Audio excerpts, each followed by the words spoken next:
Good morning বন্ধুরা, আমি শ্রাবন্তী। আমার ক্যাপচার অফ ফ্রেম ব্লগে তোমাদের অনেক অনেক স্বাগত। আশা করছি তোমরা সবাই ভালো আছো আর আমিও ভালো আছি।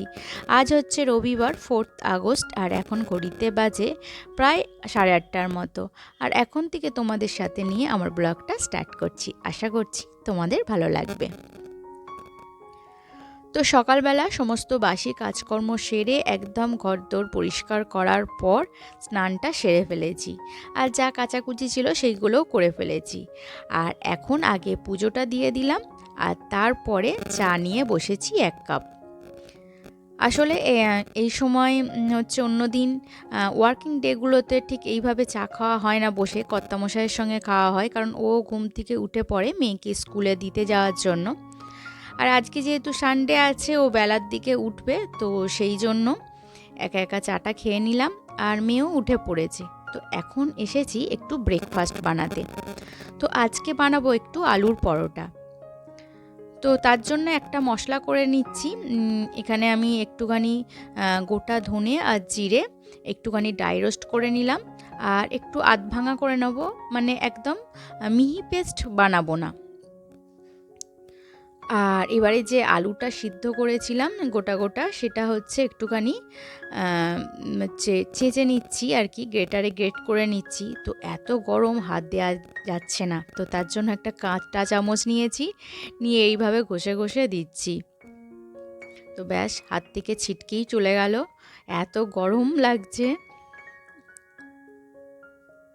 তো এর মধ্যে আমি একটুখানি দেব আদা কুচি, দেব একটুখানি ধনিয়া পাতা কুচি, একটুখানি যে মশলাটা করলাম সেই মশলাটা দিয়ে দিলাম, আর পেঁয়াজ কুচি, রসুন কুচি, একটু বিট লবণ, আর দেব একটু আমচুর পাউডার। ব্যাস, এইগুলো দিয়ে সমস্ত কিছু দিয়ে মাখিয়ে নেব। তো যেহেতু একটু ড্রাই রোস্ট করা গোটা ধনিয়া জিরে দিয়েছি, এটা কিন্তু সুন্দর গন্ধ হয়েছে। এবার পুরটাকে ভালো করে মাখিয়ে নেব আর এইভাবে আটার মধ্যে বড় বড় লেচি কেটে তার মধ্যে ঠেসে ঠেসে পুরটা দিয়ে দেব।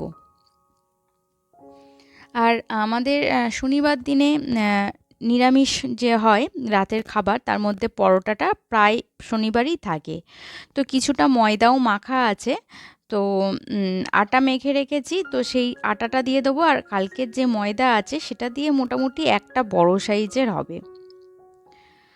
তো মেয়ে ঘুম থেকে উঠে ওর ব্রাশ করাও হয়ে গেছে আর ও ফ্রেশ হয়ে গেছে। তো অনেকক্ষণই হয়ে গেছে, প্রায় 15-20 মিনিট। এবার ও খিদে পাচ্ছে বলছে, তো ওকে আগে একটা পরোটা বানিয়ে দেব, তারপর আমাদের জন্য বানাবো। আর এর সঙ্গে একটু দিয়ে দিলাম বাটার। বাটারটা দিলে কি হয়, যে একদম হাতের মধ্যে যে একটা লেগে থাকার ব্যাপার থাকে আলুটা, তো সেটা লেগে থাকবে না। তো সেই জন্য একটুখানি বাটার দিলাম।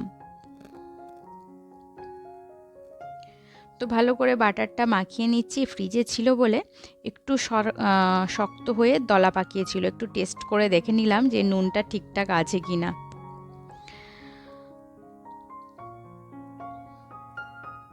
তো এবার সবকটা লেচির মধ্যে পুরগুলো ভালো করে ভরে দিচ্ছি। একদম দেখো, পুরো ঠেসে ঠেসে পুরটা ভরে দিচ্ছি।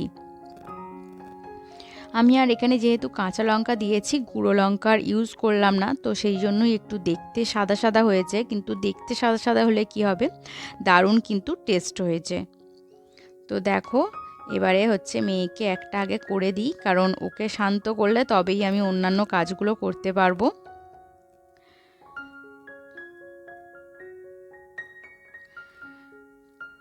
তো একটু মোটা করে বেলবো, যাতে ফেটেই গেল, ভাবলাম যে একটু মোটা করে বেলবো যাতে না ফাটে, কিন্তু অল্প একটুখানি ফেটেই গেছে।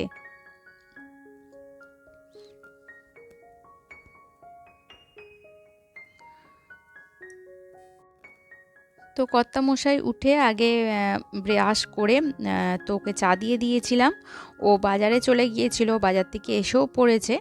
তো এবারে এসে সবাই টিফিনই একসঙ্গে করে নিই, তাহলে একসঙ্গে টিফিনটা করে নেওয়া যাবে। তো ভালোই বেলা হয়ে গেছে, সমস্ত কিছু করতে করতে প্রায় এখন 9:30 বেজে গেছে। আর সব করতে করতে প্রায় 10টার মতো বেজেও যাবে।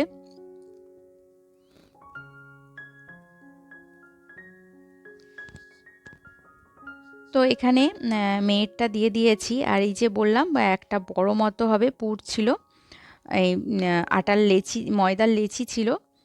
আর আজকে তো আমি আটা দিয়ে করেছি, তো দু রকমই করেছি, মানে ময়দা দিয়েও যেটা করেছি সেটা কর্তামশাইকে দিয়েছি, আর তার সঙ্গে ওকে আরেকটা দিয়েছি আর আমার জন্য নিয়ে নিয়েছি। আর এর সঙ্গে না মানে আলুর পরোটার সঙ্গে কিন্তু একটুখানি সস হলে বা চাটনি হলেই বেশ ভালো লাগে। তবে কর্তামশাই বলল যে আটার থেকে মানে ময়দারটা বেশি খেতে ভালো হয়েছে, মানে ওর ময়দারটা বেশি ভালো লেগেছে। তো এরপরে ব্রেকফাস্টটা করার পর এবার এই ঘরে চলে এসেছি। সকালবেলা তো ওই ঘরটা ভালো করে গুছিয়ে পরিষ্কার করি, তারপরেই বাসি কাজকর্মে হাত দিই। আর এই ঘরটা হচ্ছে হাজব্যান্ড আর মেয়ের জন্য পড়ে থাকে। তো এই ঘরটা আগে গুছিয়ে নিলাম, এবারে যাব মানে মেন রান্নার দিকে, মানে লাঞ্চের রান্নার দিকে। তো মোটামুটি এই ঘরের বিছানা গোছানো আমার কমপ্লিট হয়ে গেছে। তো এবারে দেখি কর্তামশাই বাজার থেকে কি কি সবজি এনেছে, কি কি বাজার করে এনেছে। তো আজকে তো সানডে, সানডে মানে তো একটু স্পেশাল কিছু চাই। তো আজকে কর্তামশাই বলেছে যে মানে রাইস খাবে, আজকে অর্ডার হয়েছে রাইসের। তো রাইসের সঙ্গে চিলি চিকেন বলছিল, তো কদিন আগেই চিলি চিকেন করেছি রবিবার একটা। তো আমি বললাম যে তার সঙ্গে ঝাল ঝাল কষা মাংস খাও। আর এখানে যা সবজি এনেছে মোটামুটি সেইগুলো তুলে রাখছি, এগুলো ভালো করে জল দিয়ে ধুয়ে এখন রেখে দেব। পরে ভালো করে আলাদা আলাদা করে যা জল ঝরবে ঝরুক, আর তারপরে আলাদা আলাদা করে একটা কাপড় বিছিয়ে বাদবাকি জলগুলো ঝরিয়ে নেব।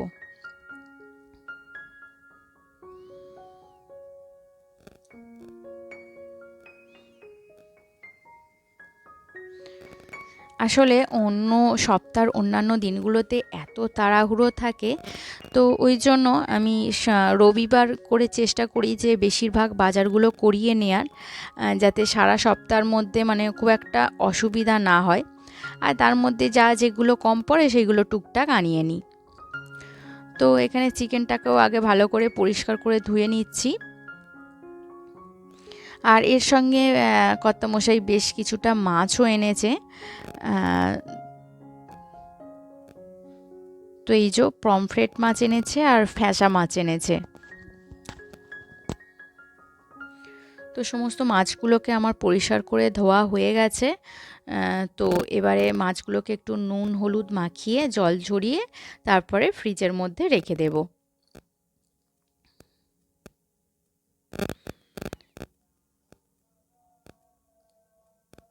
পমফ্রেট মাছটা আমার মেয়ে ভীষণ খেতে পছন্দ করে, তো সেই জন্যই পমফ্রেট মাছ এনেছে। আর হচ্ছে ফ্যাসা মাছটাই আমার মেয়ে খায়, কিন্তু এত কাঁটা ভর্তি দিয়ে ওকে ওকে দিতে আমার ভীষণ ভয় লাগে। তো এক একটা ফ্যাসা মাছ মানে অনেকটাই বড় ছিল, 3 পিস করে হয়েছে, মাত্র 3 পিস নিয়েছে, কিন্তু বেশ বড় বড়। আর তার সঙ্গে কিছুটা ফলও এনেছে আজকে। তো আজকেও এনেছে পেয়ারা আর কলা, তো এটাই ছিল আমার মেয়ের ডিম্যান্ড যে ফলের মধ্যে কলা আর তুমি পেয়ারাটাই আনবে। তো মৌসুম্বিটা আগে ভীষণ পছন্দ করতো, কিন্তু এখন আর মৌসুম্বি খাচ্ছে না, বলছে ভীষণ টক লাগছে। তো মাছগুলোকে ফ্রিজে ঢুকিয়ে দিয়েছি, আর এরপরে কিন্তু আমি গুছিয়ে সবজি কেটে নিয়েছি। আর আজকে রাইস হবে, চিকেন কষা হবে, আর তার সঙ্গে হচ্ছে বিলিতি আমরা চাটনি হবে।